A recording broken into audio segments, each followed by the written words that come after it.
जय मान लक्ष्मी। मित्रों, क्या आपको पता है कि स्त्रियां आप सभी से कब तक प्रेम करती हैं? समस्त पत्नियां अपने पति से कब तक प्रेम करती हैं? और स्त्रियां कितनी उम्र तक अपने पतियों से प्रेम करती हैं? मित्रों, आप सभी ने कहीं ना कहीं देखा होगा कि लोग अपनी पुत्री की शादी किसी धनवान घर में ही करते हैं। वह यही सोचते हैं कि मेरी पुत्री जब उस धनवान घर में जाएगी तो अपना एक सुखी जीवन व्यतीत करेगी। परंतु मित्रों, ऐसा कुछ नहीं कहा जा सकता कि उसकी पुत्री एक सुखी जीवन व्यतीत करेगी या दुखी जीवन व्यतीत करेगी। तो मित्रों, आज का प्रसंग बहुत ही रोचक मंद है। मित्रों, आज की इस वीडियो में आप सभी को एक सच्ची घटना बताने वाले हैं। इस घटना के माध्यम से आप सभी को पता चलेगा कि स्त्रियां कब तक पुरुषों से प्रेम करती हैं। मित्रों, आप सभी को पता है कि आज के कलयुग के समय में हमारे सभी पुत्र या पुत्री किसी न किसी से बातें किया करते हैं और जाने अनजाने में किसी न किसी से प्रेम कर बैठते हैं, और दोनों के बीच प्रेम हो जाने के बाद कोई संभव नहीं होता कि उन दोनों की शादी हो जाए। मित्रों, जब उन दोनों की शादी नहीं होती तो दोनों प्रेम के वशीभूत होकर अपने घर परिवार को छोड़कर भाग जाते हैं और कहीं पर बसेरा कर लेते हैं और शादी भी कर लेते हैं। मित्रों, आज के कलयुग के समय में ऐसी चर्चाएं हर कहीं सुनने को मिलती हैं। मित्रों, आज के कलयुग के समय में यह सब होना आम बात है। मित्रों, आज आप सभी को बताएंगे कि वह कौन सी स्त्रियां हैं जो अपने पति को मरते दम तक प्रेम करती हैं, और वह कौन सी स्त्रियां हैं जो अपने पति के होते हुए भी पराया पुरुष की ओर आकर्षित रहती हैं और अपने पति से दिखावे मात्र के लिए प्रेम करती हैं। तो मित्रों, आप सभी को वीडियो को शुरू से लेकर अंत तक देखना होगा, तभी मित्रों आप सभी को पता चल पाएगा कि कौन सी स्त्रियां अपने पति से कब तक प्रेम करती हैं। मित्रों, कथा को आगे जानने से पहले वीडियो पर पहली बार है तो वीडियो को लाइक कर दीजिए और साथ में चैनल को भी सब्सक्राइब कर दीजिए और बेल नोटिफिकेशन को ऑल पर सेलेक्ट कर दीजिए और कमेंट बॉक्स में जाकर जो माता लक्ष्मी जरूर कमेंट करे। मित्रों, चलिए मैं आप सभी को एक कथा के माध्यम से स्त्रियां अपने पुरुष से कब तक प्रेम करती हैं इस प्रश्न का उत्तर देने वाले हैं। मित्रों, एक बार की बात है, देवी सत्यभामा भगवान श्री कृष्ण के पास जाती हैं और भगवान श्री कृष्ण से पूछते हैं, हे प्रभु, आज मेरे मन में एक विचित्र प्रश्न उठ रहा है। तभी भगवान श्री कृष्ण जी कहते हैं, हे देवी, तुम्हारा प्रश्न क्या है? तुम अपना प्रश्न निसंकोच होकर पूछ सकती हो। तब देवी सत्यभामा कहती हैं, हे प्रभु, मेरा प्रश्न यह है कि समस्त स्त्रियां या पत्नियां अपने पति से कब तक प्रेम करती हैं और कितनी उम्र तक प्रेम करती हैं। मित्रों, यह बात सुनकर भगवान श्री कृष्ण जी कहते हैं, हे देवी, आज आपने अति उत्तम प्रश्न किया है। यह प्रश्न समस्त पुरुषों के लिए है कि स्त्रियां उनसे कब तक प्रेम करती हैं। हे देवी, मैं तुमको इस प्रश्न का उत्तर एक कथा के माध्यम से देने वाला हूं। हे देवी, इस कथा को तुमको शुरू से लेकर अंत तक पूरे मन से सुनना होगा। आगे देवी सत्यभामा कहती हैं, हे प्रभु, आपके मुख से वह कथा सुनना कितनी सौभाग्य की बात है। आगे भगवान श्री कृष्ण जी कहते हैं, हे देवी, इस कथा को जो पूरा सुनता है उसके घर में सदैव माता लक्ष्मी का वास होता है और भगवान शनिदेव की छत्र छाया उसके ऊपर हमेशा बनी रहती है, और जो भी इस कथा को अंत तक नहीं सुनता है उसके घर को माता लक्ष्मी छोड़कर चली जाते हैं। और आगे भगवान श्री कृष्ण जी कहते हैं, हे देवी, इस कथा को तुम पूरे ध्यान से अंत तक सुनना।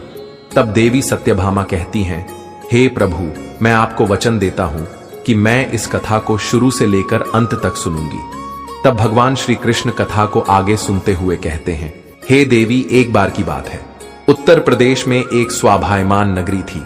उस नगर में एक बहुत बड़ा घना जंगल था। उस जंगल में ना तो कोई आता था ना तो कोई जाता था। उस जंगल में सिर्फ और सिर्फ जंगली जानवरों का बसेरा था। मित्रों, उत्तर प्रदेश में एक राजा राज्य करता था जिसका नाम धर्मराज था, और उस राजा की उम्र लगभग 42 वर्ष की हो चुकी थी, और उस राजा की अभी तक शादी नहीं हुई थी, क्योंकि आज तक उसे कोई भी स्त्री पसंद नहीं आई थी। उसके लिए कोई भी स्त्री सुंदर नहीं थी। मित्रों, उस राज्य में एक जंगल था। उस जंगल की चर्चा बहुत ज्यादा हो रही थी।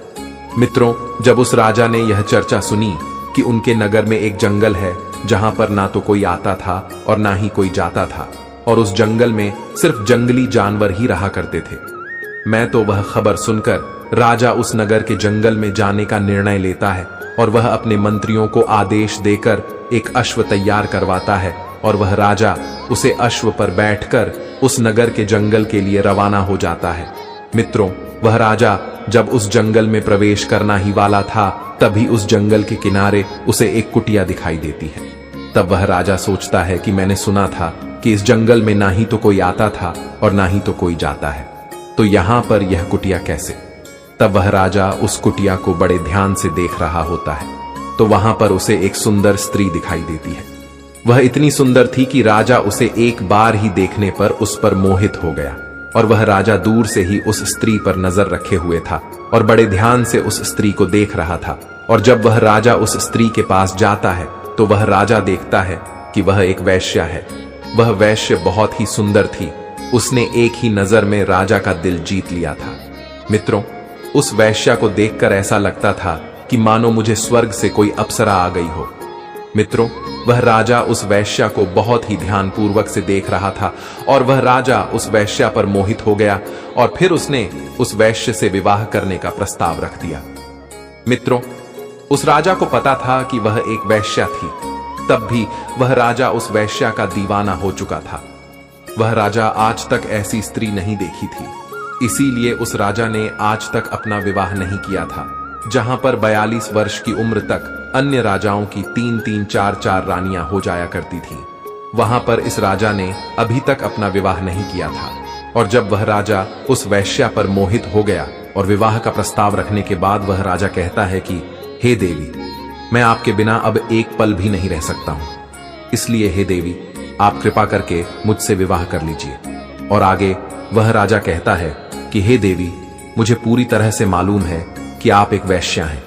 तब वह वैश्या कहती है, हे महाराज, मैं एक वैश्या हूं, मैं किसी से भी प्रेम नहीं कर सकती, क्योंकि महाराज वैश्या का कोई भी धर्म नहीं होता है और वेश्याएं सिर्फ और सिर्फ धन से प्रेम करती हैं।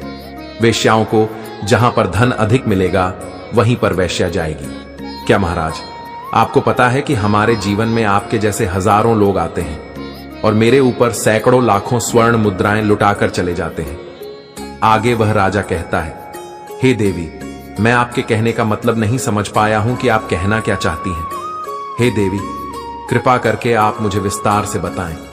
तब वह वैश्या कहती है, हे राजन, मैं अभी तक कुंवारी हूं, अभी तक मेरा विवाह नहीं हुआ है, फिर भी मैं एक विवाहित स्त्री की तरह ही अपना जीवन व्यतीत कर रही हूं, क्योंकि है राजन, मेरे पास हर दिन नए नए पुरुष आते हैं और मेरे शरीर को अपनी हवस का शिकार बनाकर अपनी हवस बुझाते हैं और मेरे ऊपर हजारों स्वर्ण मुद्राएं खर्च करके चले जाते हैं। हे राजन, मुझे वैश्या होने के कारण यह सब करना पड़ता है।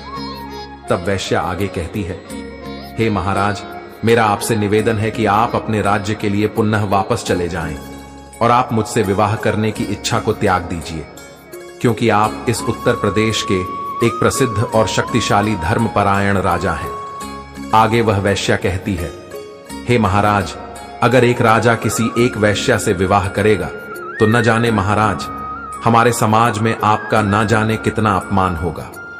हे महाराज, किसी राजा को एक तुच्छ वैश्या से विवाह करना शोभा नहीं देता है। आगे राजा से कहती है राजन, न जाने कितनी राजकुमारियां आपको मुझसे भी सुंदर सुंदर मिल जाएंगे। आप उन राजकुमारी के साथ विवाह करके अपना एक सुखी जीवन व्यतीत कर सकते हैं। और हे राजन, अगर रही बात मुझसे शादी करने की, तो आप मेरे शरीर का एक बार भरपूर आनंद लेने के बाद आप अपने राज्य में वापस लौट जाएं। आगे वह राजा कहता है, हे देवी, मैं आपके बारे में सब कुछ जानता हूं, फिर भी मैं आपकी सुंदरता पर मोहित हो चुका हूं। मैं किसी भी हालत में आपसे विवाह करना चाहता हूं। मित्रों, वह राजा उस वैश्या की सुंदरता पर पूरी तरीके से मोहित हो चुका था और उसके प्रेम में अंधा हो चुका था और उस राजा को अब खुद पर नियंत्रण नहीं हो रहा था। मित्रों, फिर उस राजा की जिद पर उस वैश्या ने कहा है, राजन, ठीक है, मैं आपसे विवाह करने के लिए तैयार हूं, मैं आपसे विवाह अवश्य करूंगी, मैं आपकी रानी अवश्य बनूंगी, परंतु महाराज, मेरी कुछ शर्तें हैं जिन शर्तों को आपको मंजूर करना होगा। अगर आप मेरी इन शर्तों को मंजूर कर लेते हैं तब मैं आपसे विवाह कर लूंगी और मैं आपकी रानी बन जाऊंगी। तब वह राजा कहता है, हे देवी, आप अपनी शर्त बताएं, मैं आपकी शर्तें अवश्य मानूंगा। आगे वह वैश्या कहती है कि हे महाराज, मेरी वृद्ध माता और पिता हैं, आपको इन्हें अपने राजमहल में ले जाना होगा और मेरे माता पिता की अच्छी तरीके से देखभाल करनी होगी। और अगर मेरे माता पिता को कभी भी कुछ भी हो गया, कोई भी परेशानी हो गई, तो मैं आपके राजमहल को छोड़कर चली आऊंगी। और महाराज, मेरी दूसरी शर्त यह है कि आपके महल में रहकर मैं जो भी करूंगी आप मुझे रोकेंगे नहीं। जिस दिन आपने मेरे ऊपर कोई भी पाबंदी लगाने की कोशिश की तो मैं उस दिन आपके राजमहल को छोड़कर चली आऊंगी। मित्रों, ये 2 शर्तें उस वैश्या ने राखी और फिर वह राजा तो वैश्या के प्यार में अंधा हो चुका था। वह उस वैश्या की इन दोनों शर्तों को मान लेता है और उस वैश्या को वचन दे देता है और कहता है, हे देवी, आप जैसा कहोगी वैसा ही होगा, परंतु आप मुझसे विवाह करके मेरे राजमहल चलिए।